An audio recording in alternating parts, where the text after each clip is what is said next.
Se você está pensando em investir em uma nova sonorização para a sua igreja para resolver o problema acústico, não faça isso. Veja esse vídeo primeiro. Esse é o tipo de problema extremamente comum.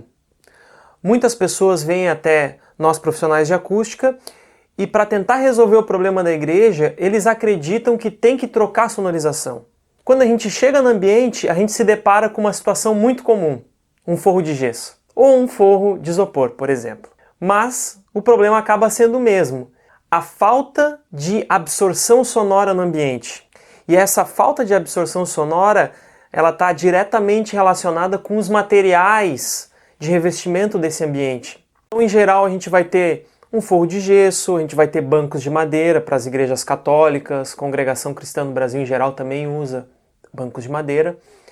E a combinação de todos esses materiais que não possuem propriedades de absorção sonora faz com que o som dentro desse ambiente fique muito ruim. Em geral, a gente vai ter que trabalhar com algum tipo de material acústico que tenha uma boa propriedade de absorção sonora para que possa tratar o som nesse ambiente, reduzir a reverberação e com isso a gente tenha um som muito melhor, mais agradável, um som melhor para a música, uma fala mais clara. Então, por que é importante um forro acústico? O forro acústico é importante pelo simples fato de que, em geral, é a maior área disponível para absorção sonora que temos nos ambientes. Vou dar um exemplo para vocês de um projeto que eu realizei em Sorocaba, São Paulo, de uma igreja Congregação Cristã no Brasil. Nessa igreja, a gente se deparou com um problema onde as paredes tinham muitas janelas, seria muito custoso, muito complexo trabalhar com revestimento acústico em parede. A gente tinha no piso um piso de porcelanato, bancos de madeira, que é uma coisa mais tradicional da igreja, não daria para, por exemplo, usar uma poltrona que teria uma propriedade de absorção sonora, uma certa propriedade de absorção. Então, com isso, restou para nós trabalhar com um forro. E como a gente tinha um pé direito muito elevado, tivemos então que trabalhar com forro acústico de alta absorção, onde a gente utilizou um material acústico muito bom sobre esse forro, com uma espessura elevada, para que a gente conseguisse então ter uma absorção sonora tal para chegar no tempo de reverberação adequado para aquela igreja.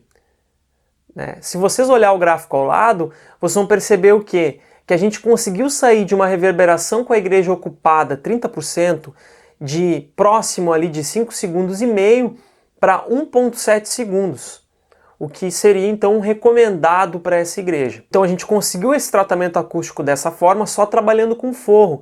E a maioria dos locais onde a gente acaba visitando é o forro que tem disponível para a gente poder utilizar um material acústico com maior absorção. Por exemplo, esse forro que a gente utilizou na Congregação Cristã no Brasil de Sorocaba foi um forro de lã de madeira mesclado com um forro metálico microperfurado. Então nesse caso foi essa opção.